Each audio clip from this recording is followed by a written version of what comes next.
Bismillahirrahmanirrahim. Assalamualaikum warahmatullahi wabarakatuh. Alhamdulillahi ala ihsani wa syukru lahu ala taufiqihi wa amtinani. Asyhadu an la ilaha illallah wahdahu la syarika lahu ta'ziman li sya'ni. Wa asyhadu anna Muhammadan abduhu wa rasuluhu da'ila ridwani. Allahumma salli alaihi wa ala alihi wa ashabihi wa ikhwani. Sebelumnya saya kasih pengumuman, insyaallah akan dirilis aplikasi bekal Islam yang terbaru. Nanti kalau rilis yang terbaru insyaallah sebelum Ramadan, antum bisa mengakses syarah kitab tauhid dalam bentuk PDF ya. Insyaallah karena semua buku PDF akan bisa diakses langsung melalui aplikasi tersebut ya. Insyaallah. Tapi kita bahas pada bab yang berikutnya, fadlu tauhid wa ma yukaffiru minadz dzunub. Di sini Syekh Muhammad bin Wahab rahimahullah, Syekh berkata, fadlu tauhid artinya keutamaan tauhid. Keutamaan tauhid, wa ma yukaffiru minadz dzunub, dan tauhid itu menggugurkan dosa-dosa. Tauhid menggugurkan dosa-dosa. Keutamaan tauhid banyak ya. Di antaranya saya sebutkan di sini. Yang pertama, syarat diterimanya amal. Kalau amal sesoleh apapun jika tidak dibangun di atas tauhid, dibangun di atas kesyirikan, maka amal tersebut tidak diterima. Allah berfirman, wa qadimna ila ma amilu min amalin faja'alnahu haba'an mansura. Kami di hari akhirat kelak kami mendatangi amal soleh mereka, lalu kami jadikan pahalanya seperti debu yang berterbangan, tidak ada nilainya. Kenapa? Karena mereka melakukannya ketika dalam kondisi apa? Syirik. Allah berfirman juga, wa ma mana'ahum an tuqbala minhum sadaqatuhum illa annahum kafaru billahi wa bi rasulih. Tidaklah menghalangi mereka diterima sedekah mereka kecuali karena mereka kafir kepada Allah dan juga kepada Rasulnya. Lihat surat At-Taubah ayat 54 ya. 9 ayat 54. Kata Allah, tidaklah tertahan, tidak diterima ma manam antu qabala minhum nafaqatuhum illa annahum kafaru billah wa bi rasulih. Jadi mereka bersedekah tetapi sedekah mereka tertahan karena mereka kufur kepada Allah dan Rasulnya, itu tidak bertauhid sehingga sedekah mereka tertahan. Oleh karenanya kalau orang kafir beramal soleh, amal soleh mereka tertahan. Kalau mereka ternyata masuk Islam nanti suatu saat, maka tahanan tersebut hilang. Akhirnya diterima. Oleh karenanya ketika Hakim bin Hizam di masa mudanya, dia sering bersedekah bahkan memerdekakan puluhan budak ya. Kemudian menyembelih puluhan onta. Maka dia bertanya kepada Nabi tentang amal soleh yang dia lakukan di masa jahiliyah. Maka Rasulullah SAW berkata, aslamta ala ma aslafta min khairin ya Hakim. Kau masuk Islam dengan membawa seluruh kebaikanmu ketika kau masih belum Islam. Jadi dia penghalang. Penghalang ini kalau dia hilang suatu saat dia masuk Islam, maka kebaikannya akan diterima. Jika tidak, maka akan hancur. Oleh karena sudah sering kita sampaikan bahwasanya betapa banyak Rasulullah contohkan orang-orang yang beramal soleh namun tidak diterima pahalanya. Seperti contohnya siapa? Abu Talib, paman Nabi sallallahu alaihi wasallam yang meninggal. Luar biasa jasanya membela Nabi sallallahu alaihi wasallam, ternyata masuk neraka jahanam. Kenapa? Meninggal dalam kondisi apa? Musyrik. Contohnya adalah Amr bin Luhai al-Khuzai. Amr bin Luhai al-Khuzai seorang yang sangat dermawan, pimpinan dari kabilah Khuza'ah yang sering membagi-bagikan makanan kepada jamaah haji. Ternyata meninggal juga dalam kondisi musyrik. Kata Nabi sallallahu alaihi wasallam, "Ra'aitu Amr bin Luhai al-Khuzai yajurru qasbahu finnar." Aku melihat Amr bin Luhai al-Khuzai menggiring ususnya di neraka karena dia yang pertama kali mengkeramatkan onta-onta. Demikian juga Abdullah bin Jud'an At-Taimi, yaitu salah satu kerabat dari Abu Bakar As-Siddiq yang terkenal sangat dermawan, bahkan sering mengundang Nabi untuk ketika zaman jahiliyah untuk makan di rumah Abdullah bin Jud'an. Oleh karenanya Aisyah pernah bertanya, "Ya Rasulullah, Abdullah bin Jud'an kana yasilur rahim, kana yut'imu ta'am. Bagaimana dengan Abdullah bin Jud'an? Kerabat kami, dulu sering memberi makan, dulu sering menyambung silaturahmi. Apakah hal yanfa'uhu dzalik? Apakah amal solehnya bermanfaat nanti pada hari kiamat?" Kata Nabi sallallahu alaihi wasallam, lam yaqul yauman qad rabbi ghfirli khati'ati yaumaddin. Tidak bermanfaat karena dia tidak pernah sama sekali berdoa, "Ya Allah, ampunilah dosa-dosaku pada hari kiamat kelak." Itu meninggal dalam kondisi musyrik. Contoh lagi Hatim At-Ta'i, bapaknya Adi bin Hatim seorang sahabat, bapaknya terkenal dermawan. Maka dia penasaran, ditanya sama Nabi, "Ya Rasulullah, bagaimana bapakku dulu?" Dulu sering bagi makanan, terkenal sangat dermawan. Bagaimana nasibnya? Kata Nabi sallallahu alaihi wasallam, ya. Kana abuka arada amran fa asabahu. Ayahmu dulu waktu dermawan dia riya, dia ingin ketenaran, popularitas. Apa? Pansos bahasanya sekarang. Dia ingin popularitas dan dia mendapatkannya. Artinya dunia dia dapat, tetapi di akhirat tidak mendapatkan apa-apa ya. Tidak mendapatkan apa-apa. Demikian juga dalam riwayat Amr bin As radhiyallahu anhu datang kepada Nabi. Dia bertanya, "Ya Rasulullah, ayahku Al-As bin Wa'il As-Sahmi dahulu pernah bernazar untuk menyembelih sekian onta. Apakah saya sekarang boleh menunaikan nazar ayahku?" Kata Nabi, tidak perlu. Kana abuka law kana aqarra bit tauhid lana fa'ahu dzalik. Ayahmu dulu seandainya dia bernazar, dia bertauhid akan bermanfaat, tapi dia ketika bernazar tidak bertauhid. Ini semua dalil bahwasanya amal soleh sebesar apapun jika tidak dibangun di atas tauhid maka sia-sia, tidak ada nilainya. Maka siapa yang melakukan syirik akbar maka bermasalah bagi seluruh amal solehnya. Ya, makanya siapa yang berbuat syirik akbar kemudian dia meninggal dunia, maka seluruh amalnya tidak diterima oleh Allah Subhanahu wa taala.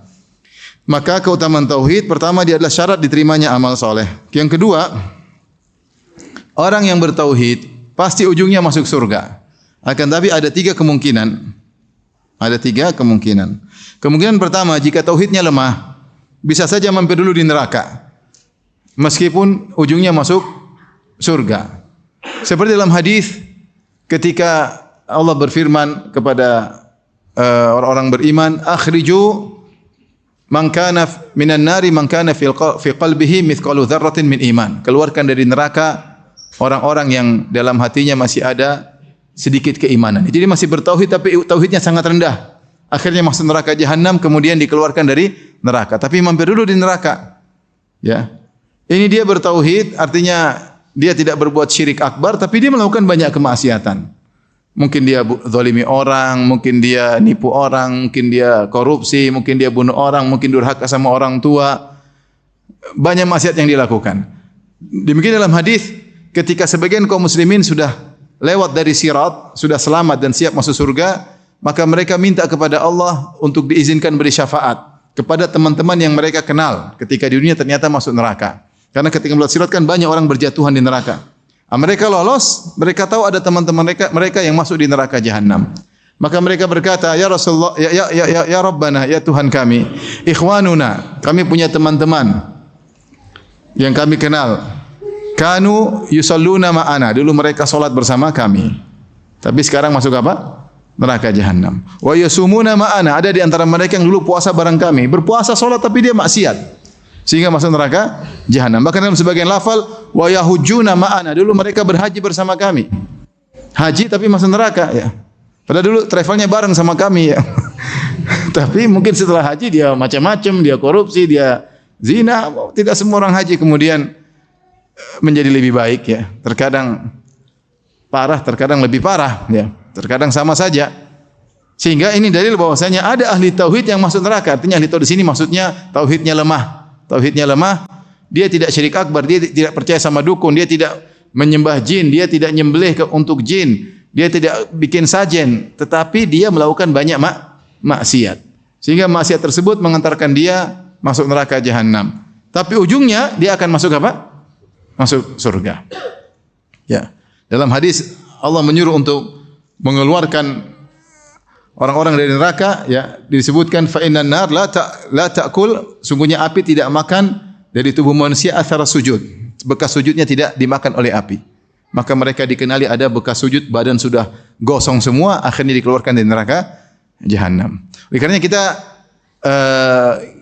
kita tetap waspada ya, meskipun kita tidak berbuat syirik, kemudian kita salat, tapi jangan kita mentang-mentang kemudian merasa pede pasti masuk kita zalim sama orang.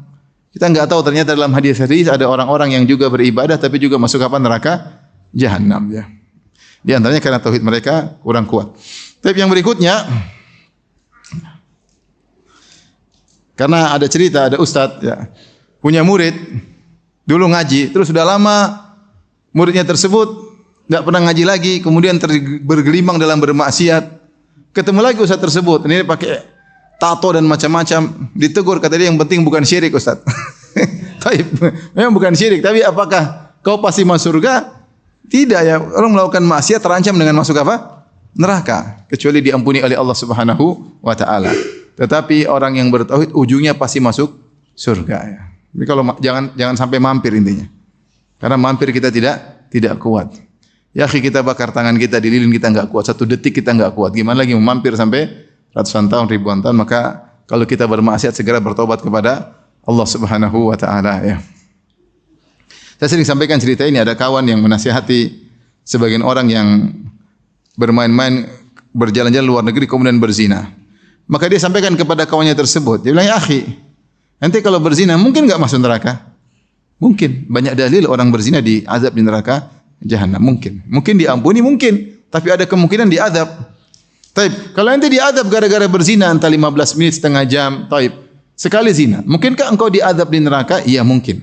Taib. Mungkinkah diazab setahun? Ya mungkin cuma setahun. Mungkin 1000 tahun enggak? Mungkin juga. Mungkin enggak 10.000 tahun? Mungkin juga. Karena neraka atau akhirat abadi selama-lamanya. Gara-gara maksiat bisa jadi seorang diazab dengan azab yang lama. Kita aja bakar tangan kita di api 1 detik kita enggak kuat. Bagaimana kalau mau dibakar? Oleh karenanya seorang tidak mungkin terlepas dari dosa. Tapi kalau dia melakukan dosa segera bertaubat. Segera bertobat kepada Allah Subhanahu wa taala. Sungguhnya Allah Maha penerima taubat. Jangan tunda-tunda taubat. Kita enggak tahu kapan kita dipanggil oleh Allah Subhanahu wa taala. Jangan terlalu pede dengan amal yang sudah kita lakukan. Kita enggak tahu amal kita diterima atau tidak. Kalau bermaksiat segera bertobat.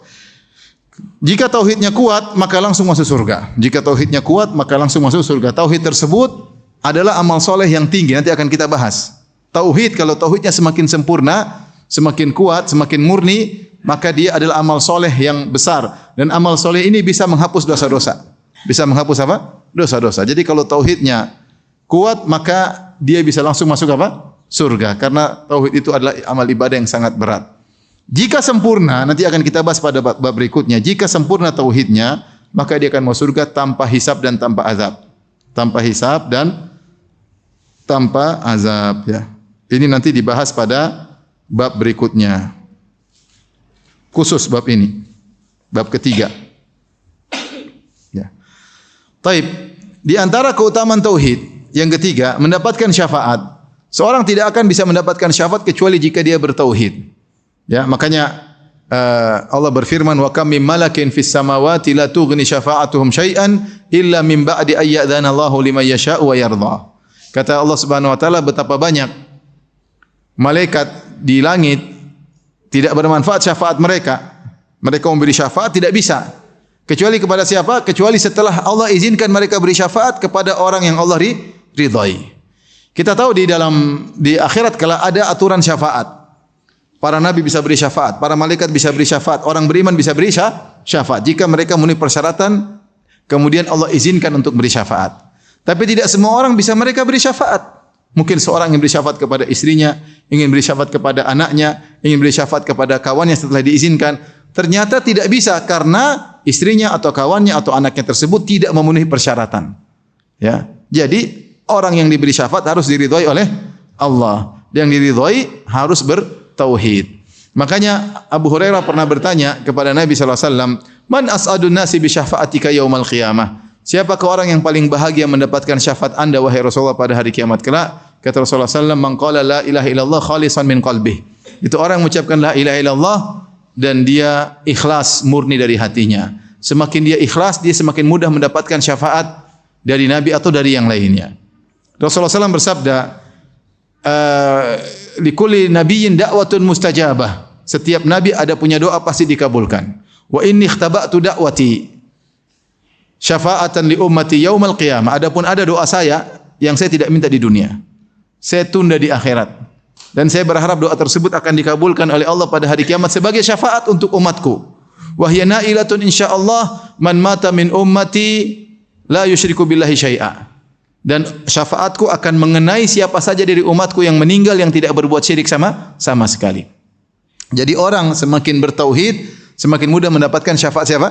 syafaat Nabi sallallahu alaihi wasallam. Bahkan Rasulullah mengatakan, "Syafaati li ummati min ahlil kabair." Syafaatku bisa mengenai umatku pelaku dosa besar, bisa. Mungkin ini bukan dosa besar tapi tauhidnya kuat, bisa jadi mendapatkan syafaat Nabi sallallahu alaihi wasallam sehingga dia tidak jadi masuk neraka jahanam. Oleh karenanya di antara keutamaan tauhid adalah mendapatkan syarat untuk mendapatkan syafaat. Semakin seorang tauhidnya semakin kuat, semakin beribadah, tidak mencari pujian dan sanjungan dan tidak mencari pengakuan manusia, ya. Semakin hanya fokus mencari keridhaan Allah, maka dia semakin mudah mendapatkan syafaat Rasulullah sallallahu alaihi wasallam. Taib, yang keempat, mendapatkan petunjuk dan keamanan. Ini nanti akan kita bahas. Alladzina amanu wa lam yalbisu imanahum bidzulmin ulaika lahumul amnu wa hum muhtadun. Orang-orang yang beriman dan tidak mencampurkan keimanan mereka dengan kesyirikan, mereka itulah yang mendapatkan keamanan dan mereka akan mendapatkan petunjuk. Keamanan di antaranya adalah kebahagiaan. Orang yang bertauhid adalah orang yang paling bahagia. Allah akan berikan dia ketentraman. Allah akan berikan dia ketenangan. Semakin dia bertawakal kepada Allah, semakin ada ketentraman. Allah berfirman, "Wa may yattaqillaha yaj'al lahu makhraja." Siapa yang bertakwa, Allah kasih solusi, pasti ada solusi baginya. Wa yarzuquhu min haitsu la yahtasib. Bukan cuma kasih solusi, bahkan Allah beri rezeki dari arah yang tidak dia sangka-sangka, tidak pernah dia duga rezeki ini. Ternyata Allah kasih. Ini kata Allah, "Wa may yatawakkal 'ala Allahi fahuwa hasbuh." Siapa yang bertawakal kepada Allah, maka dia akan Allah cukup baginya. Lihatlah bagaimana kaum mukminin ketika diserang oleh Al-Ahzab, 10.000 pasukan. Kata Allah, "Walamma ra'al mu'minuna al-ahzaba qalu hadza ma wa'adana Allah wa rasuluhu wa sadaqa Allah wa rasuluhu wa ma zadahum illa imanan wa taslima." Ketika datang musuh begitu banyak, mereka semakin yakin, kata mereka, inilah yang pernah Allah janjikan, Rasulullah janjikan bahwasanya kita bakalan diserang. Ya. Dan sungguh benar Allah dan Rasulnya. Datangnya 10.000 pasukan yang begitu banyak, wa ma zadahum illa imanan wa taslima. Semakin mereka beriman dan mereka semakin pasrah kepada Allah Subhanahu wa taala. Tenang. Beda dengan orang munafik, kata Allah, "Yahsabunal ahzaba lam yadhhabu. Wa iyyatil ahzabu yawaddu law annahum baduna fil a'rabi yas'aluna an anba'ikum." Orang-orang munafik takut. Sementara pasukan Abu Sufyan, Al-Ahzab sudah pergi, mereka masih takut, jangan-jangan belum pergi. Padahal sudah pergi kabur, mereka ketakutan jangan-jangan belum pergi, ya. Jadi orang yang bertauhid tenang hatinya. Dalam kondisi apapun hatinya tenang. Semakin dia memfokuskan ibadahnya hanya kepada Allah, semakin besar pertolongan Allah kepadanya dan dia akan merasakan ketenangan. Itu di dunia, apalagi di akhirat. Maka dia akan tenang ketika sakaratul maut. Maka dia akan tenang di alam barzah dan dia akan tenang ketika dia dibangkitkan oleh Allah pada hari kiamat kelak. Dan di antaranya keutamaan tauhid adalah nomor 5, yaitu menggugurkan dosa-dosa. Menggugurkan dosa-dosa.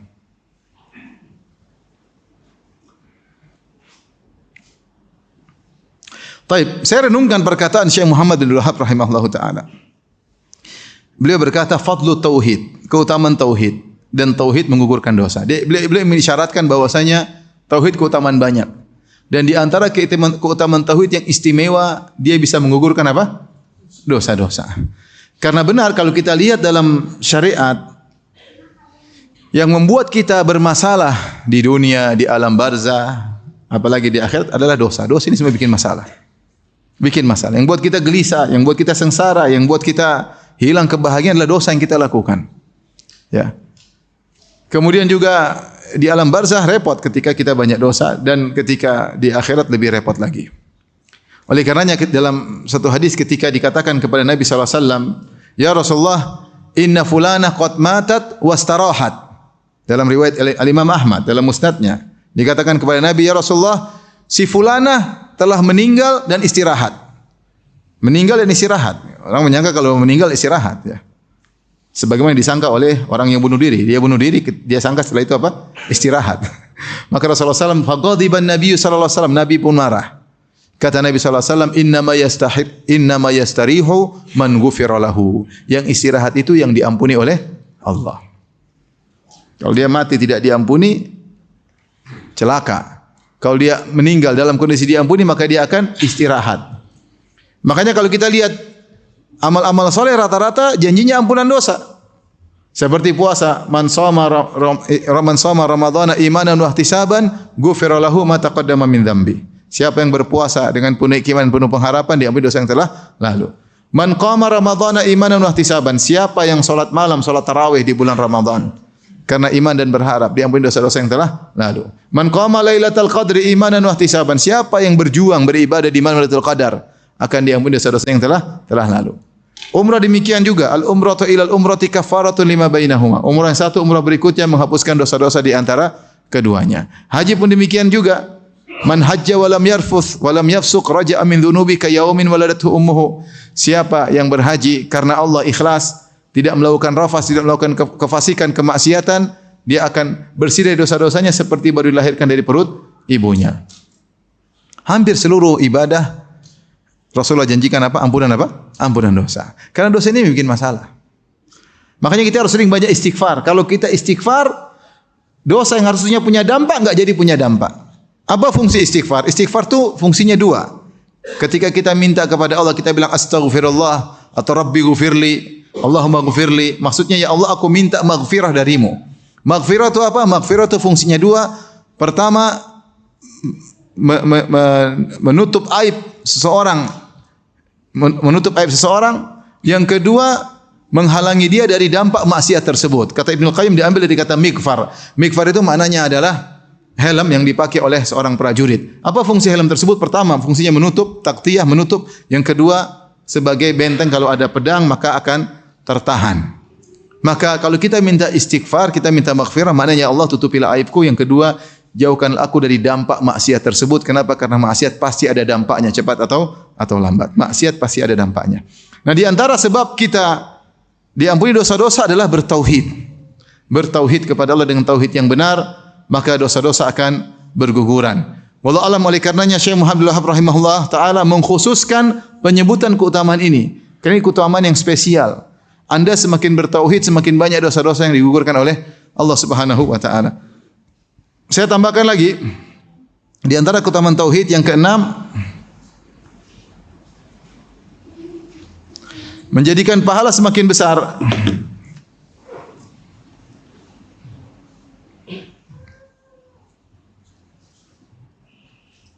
Semakin besar. Rasulullah menyebutkan tentang para sahabat bahwasanya amal yang mereka lakukan meskipun sedikit, ya, meskipun sedikit, tapi pahalanya sangat besar dibandingkan orang-orang setelahnya. Rasulullah SAW pernah bersabda, la tasubbu ashabi, la tasubbu ashabi. Jangan kalian mencela sahabat-sahabatku. Lau anna li ahadikum mithla uhudin dhahaban, lau anfaqa ahadukum mithla uhudin dhahaban, ma balagha mudda ahadim wala nasifahu. Seandainya salah seorang dari kalian berinfak emas sebesar gunung Uhud, dia tidak akan menyamakan infak seorang sahabat meskipun hanya dua genggam gandum atau cuma segenggam gandum atau korma. Artinya sahabat kalau beramal sedikit, hanya sekedar berinfak satu genggam atau dua genggam gandum atau korma, mengalahkan kalau kita berinfak sebesar gunung Uhud. Di antaranya disebut oleh para ulama karena iman yang berbeda antara kita dengan mereka. Bagaimana tidak para sahabat yang lihat langsung Nabi sallallahu alaihi wasallam. Para sahabat ayat-ayat langsung turun kepada mereka. Para sahabat langsung berjihad bersama Rasulullah sallallahu alaihi wasallam. Makanya ketika ada seorang ingin mencoba mengatakan Umar bin Abdul Aziz lebih afdal daripada Muawiyah, maka ada sebagian salaf yang membantah. Dia mengatakan Muawiyah ketika berjihad bersama Nabi, debu yang masuk di hidungnya bersama Nabi sallallahu alaihi wasallam lebih afdal daripada amal saleh yang dilakukan oleh Umar bin Abdul Aziz. Benar dia orang saleh luar biasa, tapi tidak bisa mengalahkan para sahabat yang pernah berjihad membela Islam bersama siapa? Nabi sallallahu alaihi wasallam. Iman mereka berbeda. Iman mereka berbeda. Tauhid mereka berbeda. Oleh karenanya seorang yang semakin menyembunyikan amal solehnya, pahalanya semakin besar. Allah berfirman, ya, in tubudus sadaqati fa ni'mahi wa in tukhfuha wa tu'tuha al-fuqara fa huwa khairul lakum. Kalau kalian bersedekah terang-terangan, yang penting ikhlas, maka itu baik. Tapi kalau kalian sembunyikan sedekah kalian, berarti semakin ikhlas enggak? Semakin tauhid enggak? Maka pahalanya lebih besar. Salat sunnah yang dikerjakan di rumah lebih afdal jika dikerjakan di masjid. Kenapa di rumah? Kata para ulama lebih ikhlas, enggak ada yang lihat. Jadi amal soleh semakin disembunyikan, semakin ikhlas, semakin fokus hanya untuk Allah Subhanahu wa taala, pahalanya semakin apa? Semakin besar. Makanya para salaf dahulu berusaha menyembunyikan amal saleh. Di antara hikmahnya, selain menjaga agar tidak terjatuh dalam riya, mereka ingin pahala yang semakin besar.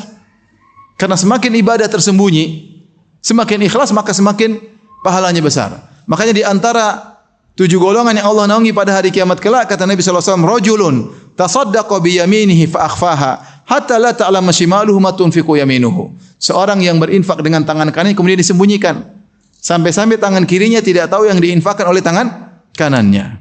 Kita tahu tangan kiri, tangan kanan, dua sahabat sejoli dimanapun ada tangan kanan, itu tangan kiri. Nyetir barang, ya. Kan dua, kadang dua tangan. Angkat barang juga berdua. Kemana tangan kanan pergi, tangan kiri ikut enggak? Atau tangan kiri simpan di rumah, terus tangan kanan jalan? Enggak kan, dimanapun ada tangan kanan, itu tangan kiri. Sehingga semua aktivitas tangan kanan, pasti tangan kiri tahu. Tapi ketika dia bersedekah, dia punya cara tangan kanan sembunyi sampai teman dekatnya tangan kiri tidak tahu. Menunjukkan ikhlas yang luar biasa, sehingga sebagian tubuhnya, ini kinayah dari Nabi, menunjukkan bagaimana dia berusaha untuk berinfak dengan ikhlas, sampai teman dekatnya tidak tahu apa yang dia lakukan. Karena dia tahu bahwasanya beramal soleh kalau tidak ada yang tahu, pahalanya lebih apa? Lebih besar. Tauhid, dia hanya mengharap pujian dari Allah, dia hanya mengharap sanjungan dari Allah. Bukan dia pamer-pamer segala kegiatannya. Hai guys, gua lagi kunjungan anak yatim guys. Ya mungkin barusan ikhlas, tapi kalau dia sembunyikan lebih apa? Besar pahalanya. Taib, ini secara umum gambaran tentang bab yang akan kita bahas. Ya. Tapi kita akan fokus kepada ini. Yang kelima, bahwasanya tauhid akan menggugurkan apa? Dosa-dosa. Ya. Kita bacakan dalil-dalil yang disebutkan oleh Syekh Muhammad bin Abdul Wahhab rahimahullahu ta'ala. Yang pertama, firman Allah Subhanahu wa taala, "Alladzina amanu wa lam yalbisu imanuhum bil." Ini sudah. Beliau menyebutkan beberapa dalil. Dalil-dalil. Yang pertama, firman Allah Subhanahu wa taala, "Alladzina amanu wa lam yalbisu imanahum bidzulmin. Ulaika lahumul amnu wa hum muhtadun." Ayat ini dalam surat Al-An'am tentang dialog Nabi Ibrahim dengan kaumnya, ya. Dialog dengan Nabi Ibrahim dan kaumnya. Kita jelaskan dulu ya apa sebab Allah bawakan ayat ini. Artinya orang-orang yang beriman, azan. Azan Isya. Taib azan dulu. Azan dulu silakan. Taib, kita bahas dalil pertama yang dibawakan oleh Syekh Muhammad rahimahullah taala tentang firman Allah dalam surat Al-An'am ayat 82. Alladzina amanu wa lam yalbisu imanahum bidzulmin. Orang-orang yang beriman lantas tidak mencampurkan keimanan mereka dengan kezaliman. Ulaika lahumul amnu, mereka orang mendapatkan keamanan, wa hum muhtadun, dan mereka mendapatkan petunjuk. Ayat ini adalah penghujung dari kisah Ibrahim berdebat dengan kaumnya. Silakan kalau punya HP buka surat Al-An'am ayat 74. Saya akan bacakan. Lihat bareng-bareng agar kita bisa memahami ya. Sederhananya, Ibrahim alaihissalam tidak seperti disangka oleh sebagian orang pernah mencari Tuhan. Itu tidak benar. Ibrahim alaihissalam tidak pernah berbuat syirik sama sekali. Allah berfirman, "Wa ma kana minal musyrikin," tidak pernah syirik sama sekali. Dalam ayat yang lain, "Lam yakum minal musyrikin," tidak pernah syirik sama sekali. Inna Ibrahim kana ummatan qanitan lillahi hanifan wa lam yakum minal musyrikin. Ibrahim adalah umat qanit, taat beribadah, hanifan, selalu condong kepada tauhid, jauh dari kesyirikan. Lam yakum minal musyrikin, dan lam kalau antum baca di dalam bahasa di antaranya harfu qalab, yaitu merubah fi'il mudhari' menjadi fi'il madhi yang maknanya dari present tense menjadi past tense. Bahwasanya Ibrahim tidak pernah syirik sama sekali. Dan ini disebutkan oleh Ibnu Katsir dalam tafsirnya ketika membahas surat Al-An'am. Dia mengatakan lam yakun nadhiran innama kana munadhiran. Ibrahim tidak pernah mencari Tuhan, tapi dia sedang berdebat. Nah, Ibrahim alaihissalam ini dia mendapati dua model penyembah atau musyrikin. Pertama ketika beliau di Babel, beliau orang Babilonia. Ketika beliau di Babel di Irak, beliau berhadapan dengan penyembah-penyembah berhala di antara bapaknya sendiri. Maka di situ beliau sempat berdialog tapi dengan metode semacam drama di mana beliau hancurkan patung-patung, ya enggak? Kemudian mereka berkata, "Sami'na fatan yadhkuruhum yuqalu lahu Ibrahim." Kami dengar ada anak muda yang pernah celah Tuhan-Tuhan kita. Ya. Fa'tu bihi ala ayunin nas. Kalau gitu panggil Ibrahim, kita bikin malu dia. Maka mereka bertanya, "A anta fa'alta hadza bi alihatina ya Ibrahim?" Apakah engkau yang menghancurkan patung-patung kami? Ibrahim berkata, "Bal fa'alahu kabiruhum hadza fas'aluhum in kanu yantiqun." Yang bikin yang gede, yang hancurin kecil-kecil. Dia tidak ridho ada Tuhan saingan. Dia hancurkan, tanya sama patung-patung kecil, bagaimana nasib kalian kok bisa hancur kalau mereka bisa ngomong. Ini Ibrahim sedang dialog dengan agak sedikit drama untuk membuat mereka berpikir. Itu ketika beliau di Babel, akhirnya mereka kumpulkan api, seluruh satu negeri kompak ingin bunuh Ibrahim dengan cara terhina, itu dengan dibakar dengan api yang dinyalakan terbesar di dunia ketika itu. Ya, kemudian bukan api Los Angeles, enggak. Itu api ketika itu sangat besar untuk bakar siapa? Ibrahim. Akhirnya Ibrahim alaihissalam selamat. Qulna ya naru kuni badan wa salaman Ibrahim. Wahai api, jadilah kau dingin dan selamat bagi Ibrahim. Kemudian Ibrahim akhirnya harus pergi, meninggalkan kampung halamannya, meninggalkan Raja Namrud, meninggalkan ayahnya, meninggalkan tempat kelahirannya. Pergi ke mana? Dia pergi ke Haran. Antum bisa lihat kisah ini dalam Qasasul Anbiya karya Ibnu Katsir rahimahullahu taala.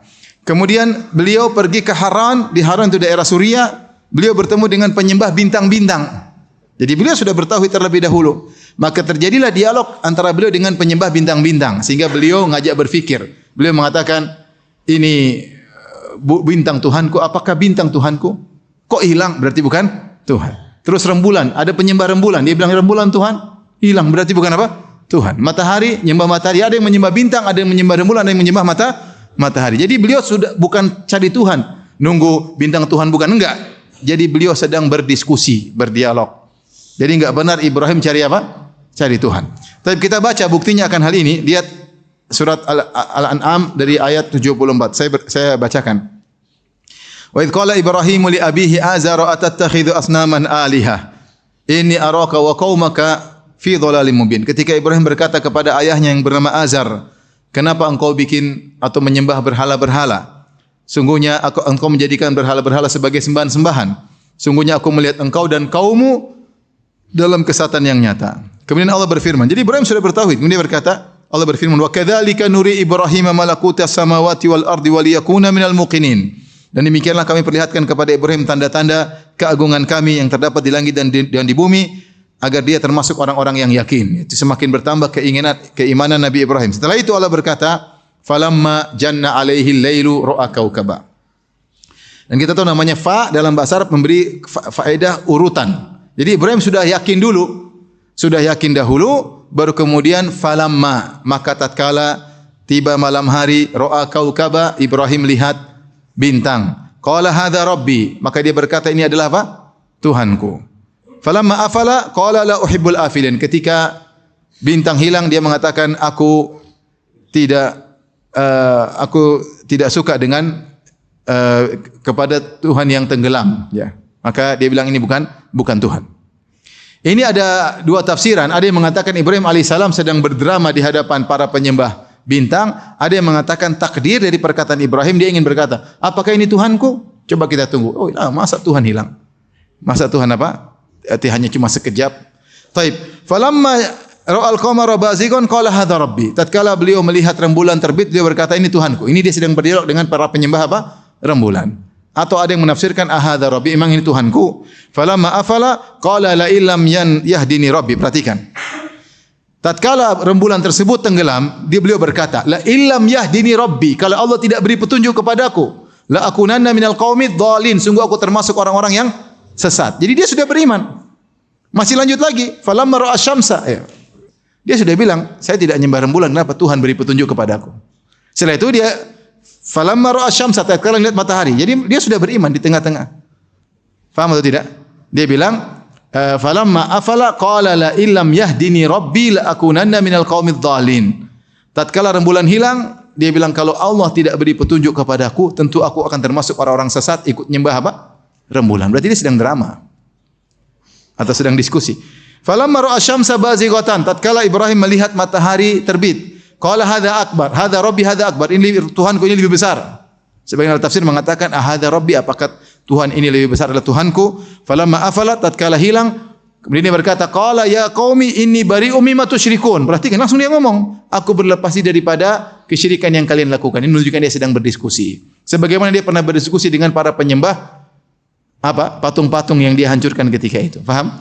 Makanya sebagian ulama ada yang berdalil dengan kisah ini bahwasanya boleh drama.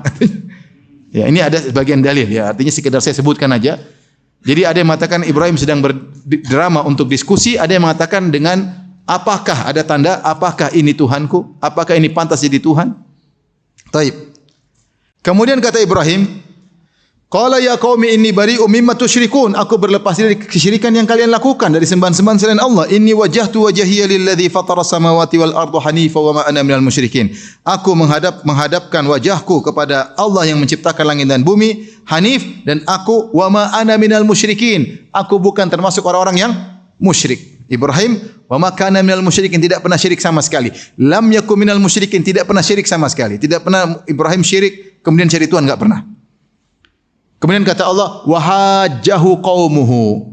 Kaumnya mendebatnya. Ini diskusi. Berarti apa diskusi. Kata Ibrahim, qala atuhajjuni fillahi wa qad hadan. Kalian hendak membantahku tentang Allah padahal Allah telah beri petunjuk kepadaku. Wala akhafu ma tusyrikuna bihi illa ayyasha rabbi syai'a. Aku tidak takut dengan sembahan-sembahan kalian selain Allah, kecuali Allah mengendaki sesuatu padaku. Rupanya mereka nakut-nakuti Ibrahim, "Wahai Ibrahim, kau kualat. Wahai Ibrahim, kau kualat. Hati-hati kau celah Tuhan-Tuhan kami. Kau akan celaka, kau akan binasa." Inilah yang dilakukan oleh orang-orang musyrikin kepada para nabi, seperti dikatakan kepada Nabi Hud. Mereka berkata, kaum Hud, "Inna qulu illa taraka ba'du alihatina bisu." Menurut kami Hud, engkau telah terkena kualat dari Tuhan-Tuhan kami. Jadi mereka ngancam. Sini mereka mengatakan, hati-hati engkau. Maka Ibrahim bantah, kata Ibrahim, wala akhafu ma tusyrikuna bihi. Aku tidak takut dengan sembahan-sembahan kalian. Wasi'a rabbi kulla syai'in ilma. Ilmu Allah meliputi segala sesuatu. Afala tatadzakkarun? Tidakkah kalian mengambil pelajaran? Wa kaifa akhafu ma asyraktum? Bagaimana aku takut dengan sembahan-sembahan kalian? Wala takhafuna annakum asyraktum billahi ma lam yunazzil bihi alaikum sultana. Sementara kalian tidak takut melakukan syirik. Ngapain saya takut sama sembahan kalian? Harusnya kalian yang takut ketika melakukan apa? Kesyirikan. Fa ayyul fariqaini ahaqqu bil amni? Mana di antara dua kelompok yang lebih merasa aman? Yang bertauhid atau yang berbuat syirik? In kuntum ta'lamun, kalau kalian mengerti, baru turun ayat ini. Alladzina amanu. Orang-orang yang beriman dan tidak mencampurkan keimanan mereka dengan kesyirikan, mereka itu orang yang aman. Paham? Inilah sebab turunnya ayat ini atau sebab kisah ayat ini, yaitu Ibrahim diancam, dikatakan hati-hati nanti kau kualat kalau berlepas diri daripada sembahan-sembahan kami. Maka Ibrahim berkata, siapa yang harusnya lebih merasa aman? Yang bertauhid atau yang berbuat syirik? Harusnya kalian yang takut. Maka Allah tekankan, alladzina amanu, orang-orang beriman dan tidak mencampurkan keimanan mereka dengan kezaliman apapun. Ulaika lahumul amnu wa hum muhtadun. Mereka lah yang aman dan mereka yang mendapat petunjuk. Ketika turun ayat ini, sahabat takut. Mereka mengambil zahir ayat ini, kata mereka, ya Rasulullah, mereka menyangka makna zalim di sini adalah zalim yang ma'ruf, yaitu menzalimi diri dan menzalimi orang lain. Zalim ada tiga. Zalim itu ada tiga. Pertama, zalim kepada diri sendiri. Dengan apa? Dengan maksiat.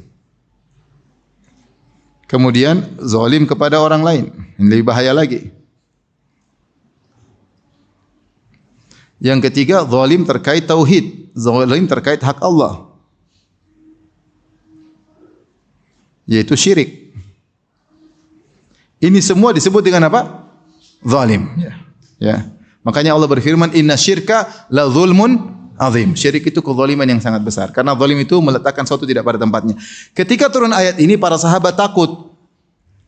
Mereka takut kalau yang dimaksud zalim termasuk ini. Kata mereka, ya Rasulullah, ayyuna lam yadhlim nafsahu. Siapa sih ya Rasulullah bisa ngamalkan ayat ini? Siapa yang tidak menzalimi dirinya? Artinya siapa sih tidak maksiat? Siapa sih di antara kita yang tidak pernah lihat cewek yang haram dilihat? Siapa sih yang bisa jaga pandangannya? Siapa sih yang tidak pernah ghibah dan namimah? Siapa sih yang tidak pernah dengar musik-musik ternyata ikut kepalanya goyang joget? Siapa sih? Siapa sih di antara kita tidak pernah maksiat? Ya. Siapa sih tidak pernah maksiat? Siapa yang kemudian diam-diam nonton film Korea? Atau nonton film Los Angeles? Nonton Hollywood? Ya. Siapa ya? Siapa yang ternyata diam-diam kemudian dengar lagu Welcome to the Hotel California?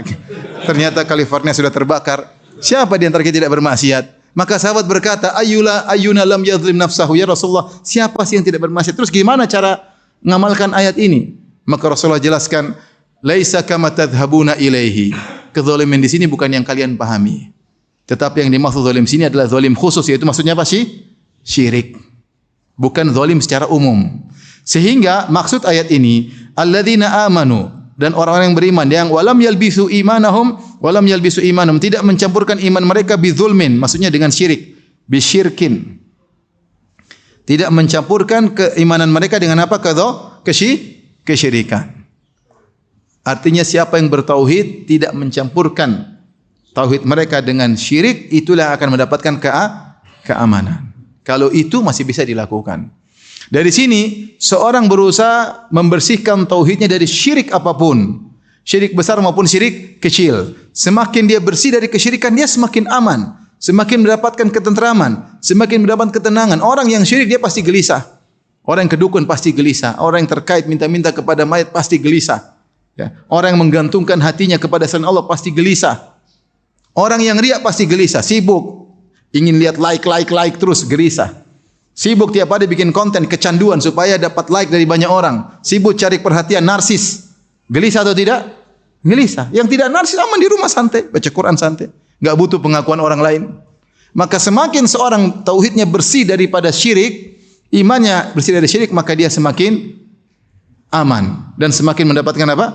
Hidayah. Semakin dapat hidayah. Ulaika lahumul amnu wa hum muhtadun. Habis waktu itu masih sambung. Sampai jam berapa? Baik. Satu dalil lagi. Di sini ada beberapa dalil, kita lanjut satu dalil lagi. Dalil yang kedua ini dalil pertama. Dalil pertama.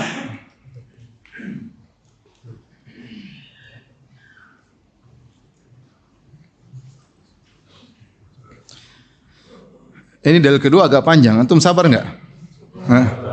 Kita nggak bisa habis bahas kitab tauhid 2 bulan sekali sampai mati nggak selesai. Aduh, harusnya sepekan sekali kajian. Qadarullah. Sepekan doang. Tapi dalil kedua,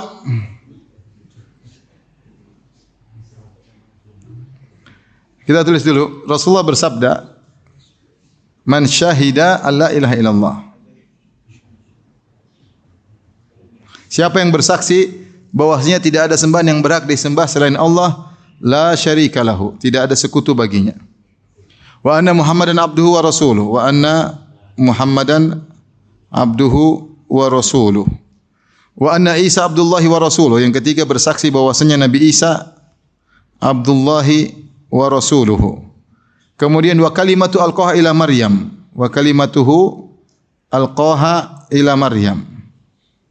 Sungguhnya Nabi Isa itu adalah kalimat Allah yang Allah lemparkan kepada Maryam dengan berkata kun fayakun. Jadi maka jadilah.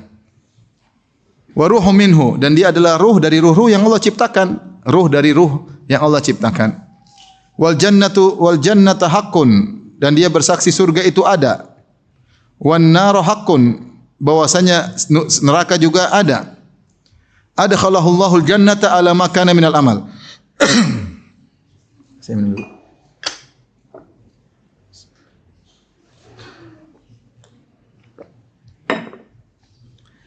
Kata Nabi SAW, apa hasilnya? Adkhalahullah ala ma kana minal amal.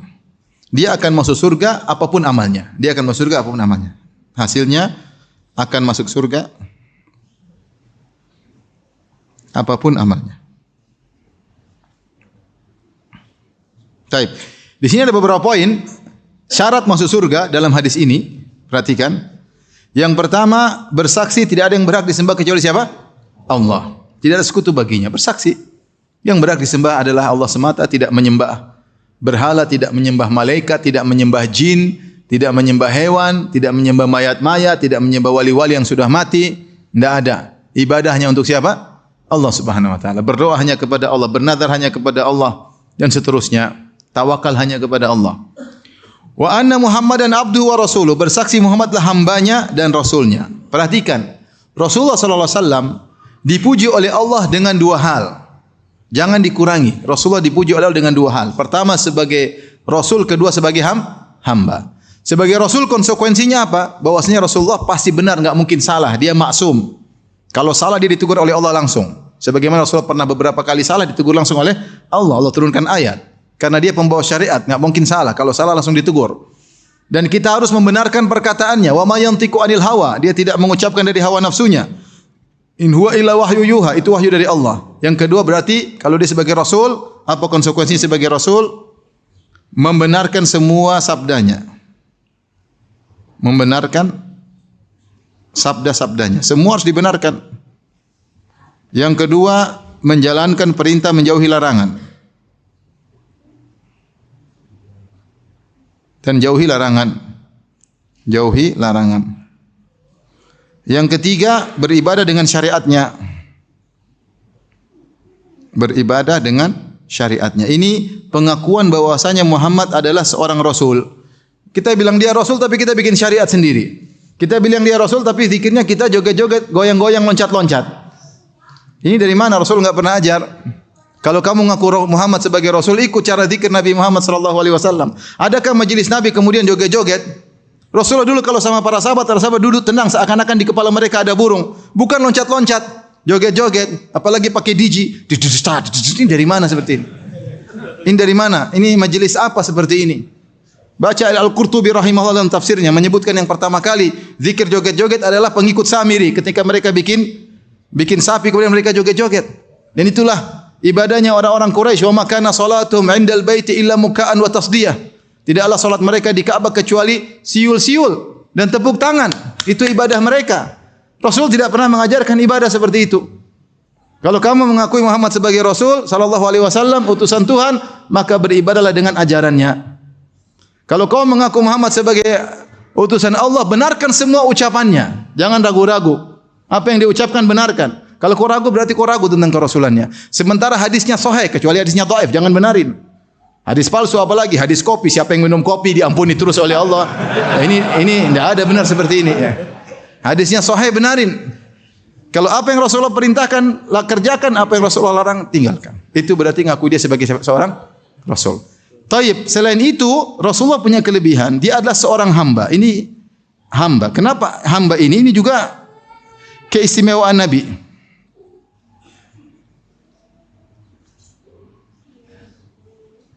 Nabi istimewa sebagai seorang apa? Sebagai hamba.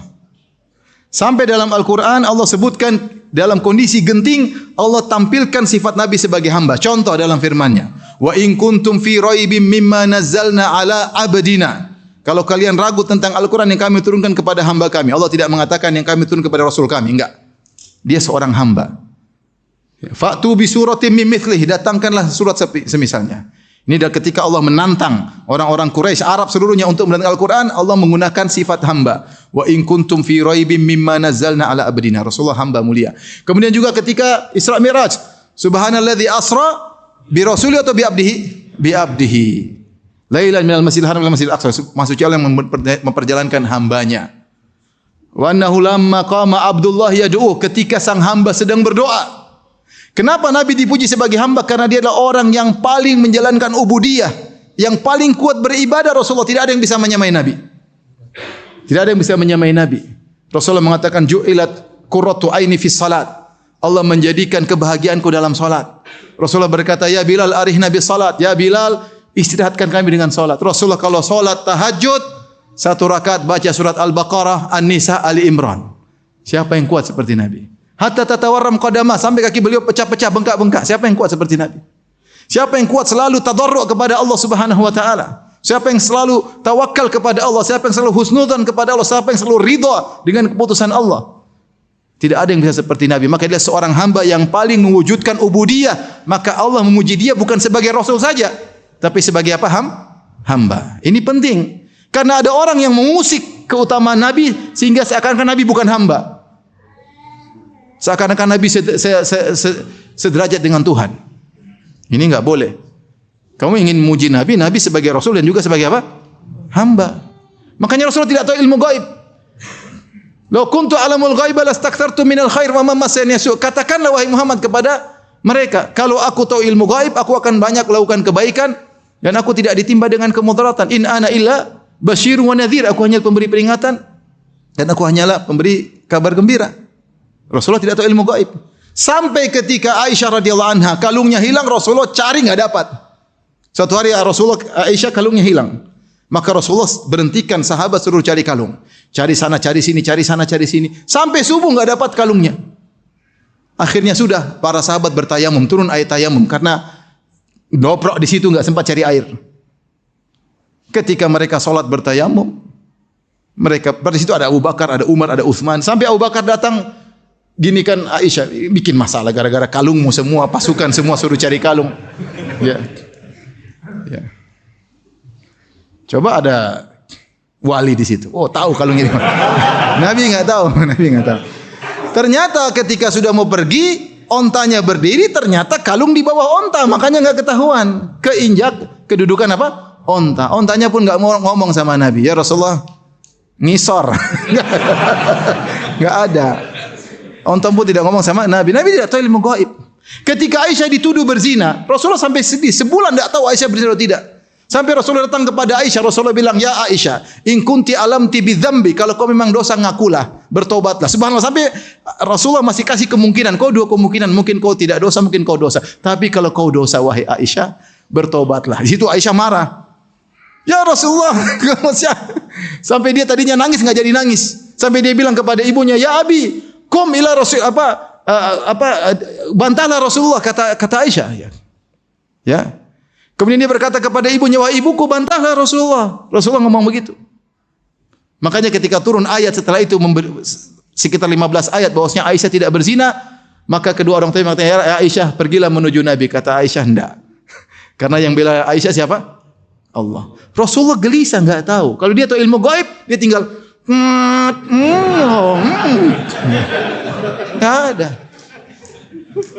Rasulullah aja waktu ada tamu datang, Rasulullah suruh cek ke istri-istrinya 9 orang. Ada makan, ada tamu, saya mau jamu. Cek, kirim ke orang istri pertama. Kata istri pertamanya, "Walladzi ba'atsaka bil haqq ma indana illa ma." Sampaikan kepada suami kami, suamiku, demi Allah yang mengutus dia dengan kebenaran, di rumah cuma ada air, gimana jamu tamu. Taib istri kedua, sama jawabannya. Istri ketiga, sama jawabannya. Istri ke-9, sama jawabannya. Subhanallah. Rasulullah tidak bilang, "Sebentar." Enggak ada. 9 enggak ada, subhanallah, luar biasa zuhudnya Nabi. 9 istrinya, rumah tidak ada makanan. Kalau kita bulat satu aja. Bulat satu aja, makanan banyak. Rasulullah 9 istrinya. Rasulullah tidak tahu ilmu gaib kecuali yang Allah kasih tahu. Dan tidak semua Rasulullah tahu ilmu gaib. Kalau Allah enggak kasih tahu, enggak tahu. Maka ketika ada orang coba-coba mengatakan Nabi tahu seluruh ilmu gaib, dia telah mencela Nabi karena Nabi itu seorang hamba, bukan Tuhan. Ada yang mengatakan di antara ilmu Nabi adalah ilmu Lauhil Mahfuz, dusta, enggak benar. Nabi tidak tahu isi Lauhil apa? Mahfuz. Enggak tahu. Oleh karenanya Nabi SAW ada sifat manusianya. Disitulah mulianya dia. Dia manusia tapi ibadahnya luar biasa. Rasulullah mengatakan, "Inni ansaka matan saun. Inna ma'ana bashar." Aku manusia.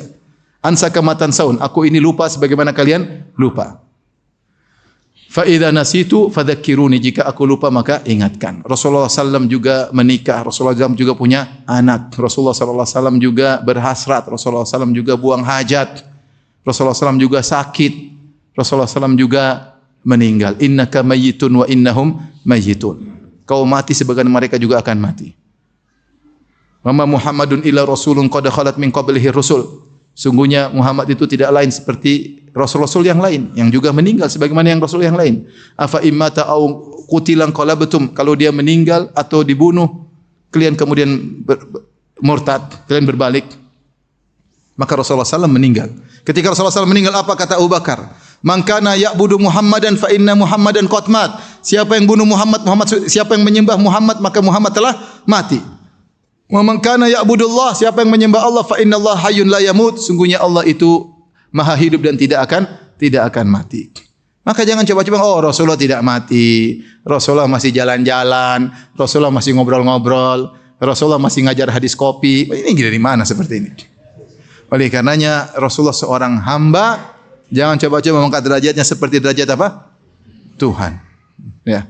Rasulullah mengatakan, la tutruni kama atratin nasara Isa bin Maryam, innama ana abdun faqulu Abdullahi wa rasuluh. Jangan kalian memujiku berlebih-lebihan seperti Nasara berlebihan kepada Nabi Isa. Aku hanyalah seorang hamba.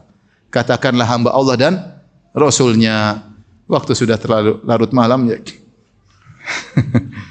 Yang berikutnya Isa ini juga panjang lebar. InsyaAllah kita lanjutkan waktu yang ditentukan. Ya.